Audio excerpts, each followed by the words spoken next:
Hello guys, welcome back to your YouTube channel the smoky explain. कैसे हो आप सभी? आई होप सब अच्छे ही होंगे और अच्छे रहने भी चाहिए। हम हमारे चैनल पर मार्वल मूवी सीरीज के सब पार्ट को सीक्वल वाइज एक्सप्लेन कर रहे हैं, जिनको अभी तक 4 फेज में रिलीज किया गया है। आज हम फेज 3 की 15 movie guardians of the Galaxy volume 2 को एक्सप्लेन करेंगे, जिसको 2017 में रिलीज किया गया था। ये फेज 3 की थर्ड मूवी है और ये गार्डियन ऑफ द गैलेक्सी का सीक्वल पार्ट है। मूवी को एंड तक जरूर देखना, क्योंकि इसके पोस्ट क्रेडिट सीन इसके आगे आने वाले एवेंजर्स पार्ट से कनेक्टेड है। गाइस, हमारे चैनल पर मार्वल के फेज 1 और फेज 2 की सारी मूवी को सीक्वल वाइज एक्सप्लेन कर दिया गया है, जिनका लिंक डिस्क्रिप्शन के अंदर है। अगर आपने अभी तक चैनल को सब्सक्राइब नहीं किया है तो कर ले। तो बिना किसी देरी के मूवी पर आते हैं। मूवी की स्टार्टिंग में गैलेक्सी ऑफ द गार्डियंस को दिखाया जाता है, जिनकी टीम में पीटर क्विल, गमोरा, रॉकेट और बेबी ग्रूट रहता है, और वो एक सोवरेन नाम के प्लेनेट पर अपने एक मिशन में आते हैं, जहां सोवरेन प्लेनेट की लीडर आयशा गार्डियंस को उनके प्लेनेट की कीमती बैटरीज को दूसरे प्लेनेट के लोगों से बचाने के लिए हायर करती है। गार्डियंस के सामने उन बैटरी को लेने के लिए एक मॉन्स्टर आ जाता है, जहां वो उससे लड़कर उसे खत्म कर देते हैं और साथ ही उन बैटरी को उनसे बचा लेते हैं। गार्डियंस इसके बदले आयशा से नेबुला को छुड़वा लेते हैं, ताकि उसे जेंडर प्लेनेट वालों को देकर उसके बदले इनाम ले सकें। गार्डियंस वहां से नेबुला को लेकर जेंडर प्लेनेट पर चले जाते हैं, जहां से रॉकेट सोवरेन प्लेनेट की कुछ बैटरीज चुरा लेता है। आयशा को इस बात का पता लगने पर वो कुछ ड्रोन्स के साथ गार्डियंस के ऊपर हमला कर देती है और उनके शिप को तबाह करने लगती है। पीटर और रॉकेट यहाँ जैसे तैसे करके खुद को बचा लेते हैं, लेकिन आयशा उससे भी ज्यादा ड्रोन्स भेजकर उनके ऊपर बैक टू बैक हमला करती है। तभी वहाँ पर एक और शिप आता है, जो एक बार में सोवरेन के सारे शिप को खत्म कर देता है, और यहाँ पर एक पोर्टल खुलता है, जिसके जरिए वो एक ब्रे हार्ट प्लेनेट पर आ जाते हैं और उनका पूरा शिप टूट जाता है। गार्डियंस के पीछे वो दूसरा शिप भी आ जाता है, जिससे उनको बचाया था। शिप में से एक शख्स निकलता है, जो क्विल को बोलता है कि कितने सालों से मैं तुम्हें ढूंढ रहा था, आखिर तुम मिल ही गए। क्विल पूछता है कौन हो तुम?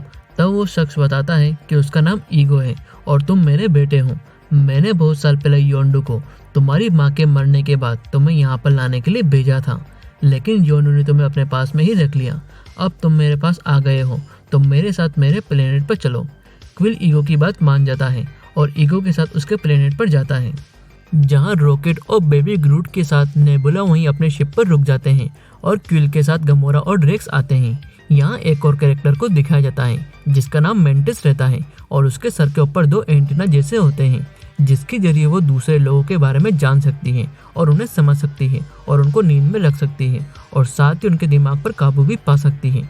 दूसरी तरफ योंडू के पास में सोवरेन प्लेनेट की आयशा आती है और योंडू को क्विल को पकड़ने के लिए बोलती है, जिसके बदले उसको वो अच्छी खासी रकम देगी।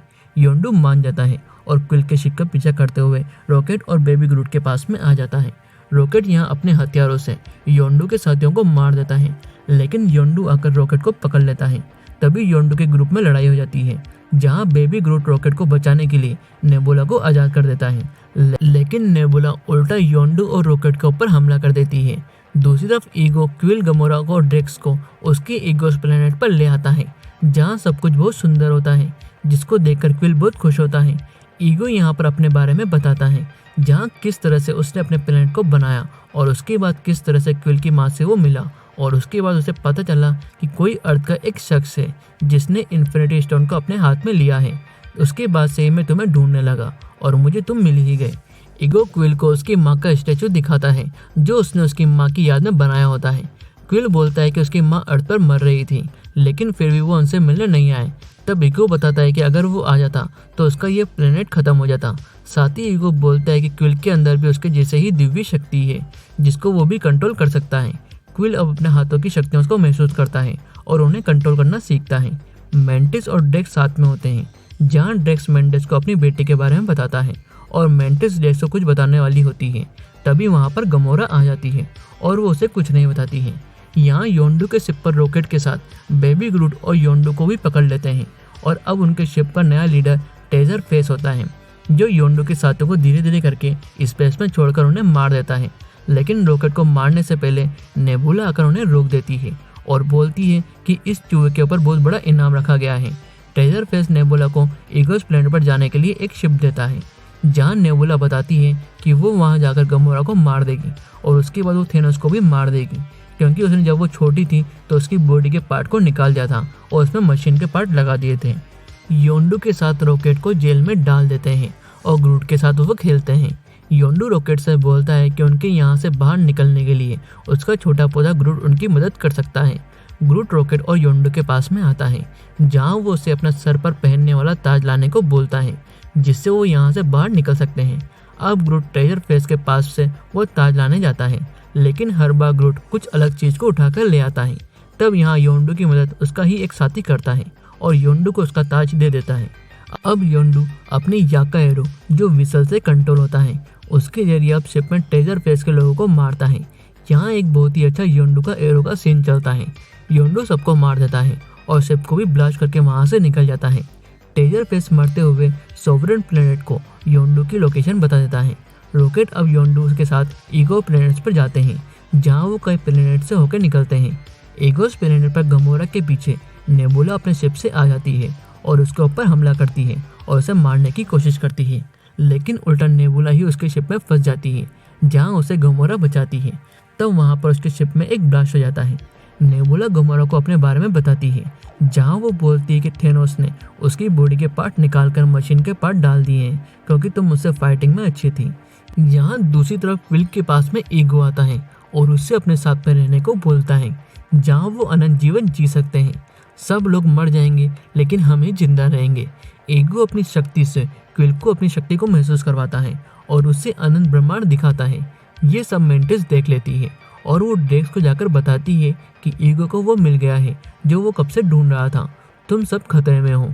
इसके साथ साथ ही गमोरा और नेबुला को भी दिखाते हैं, जहाँ उन्हें उस जगह पर बहुत सारे कंकाल मिलते हैं, जिसको देखकर वो समझ जाती है कि यहाँ इस प्लेनेट पर ईगो से खतरा है। रॉकेट के साथ योंडू अलग अलग पोर्टल से होते हुए ईगो के प्लेनेट पर पहुंच ही जाता है और योंडू अब ईगो के प्लेनेट को तबाह करने के लिए बोलता है। मेंटिस के पास में गमोरा आ जाती है और उससे उन कंकाल के बारे में पूछती है, जहाँ मेंटिस बताती है कि वो कंकाल ईगो के बच्चों के हैं, जिनको मारकर ईगो ने अपने अंदर मिला लिया। लेकिन अब ईगो को उन सब बच्चों से सबसे ज़्यादा पावरफुल क्विल मिल गया है, हमें क्विल को बचाना होगा।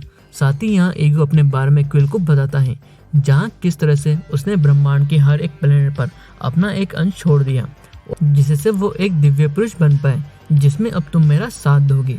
साथ ही ईगो ये भी बोलता है कि क्विल की माँ को उसने ही मारा था।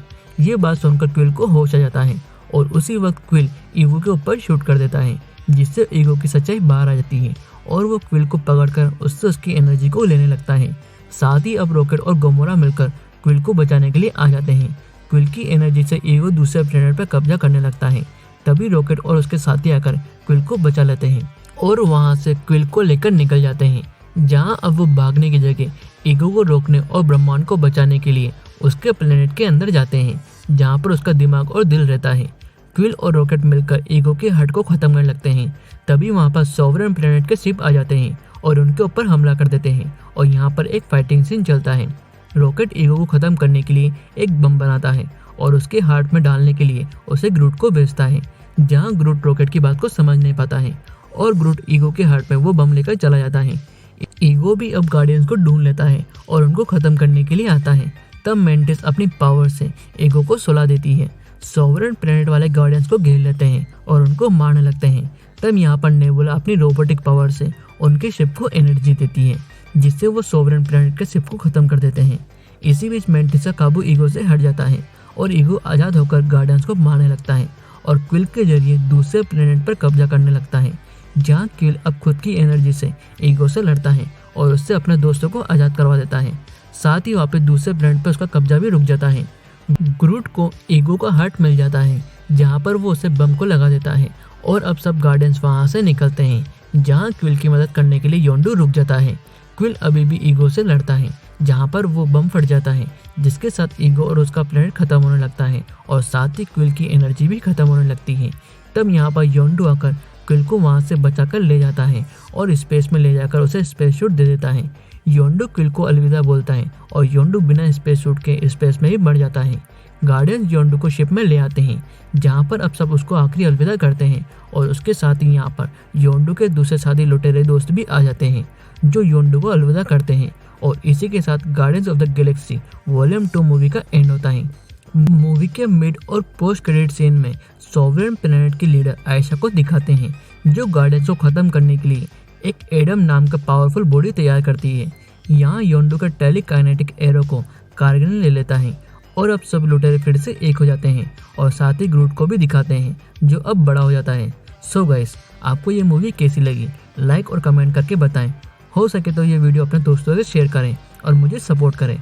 हमारे चैनल पर आगे ऐसे भी और न्यू मूवी का एक्सप्लेनेशन लाया जाएगा। तब तक के लिए आप चैनल को सब्सक्राइब कर लें और बेल आइकन को प्रेस कर लें। Thank you.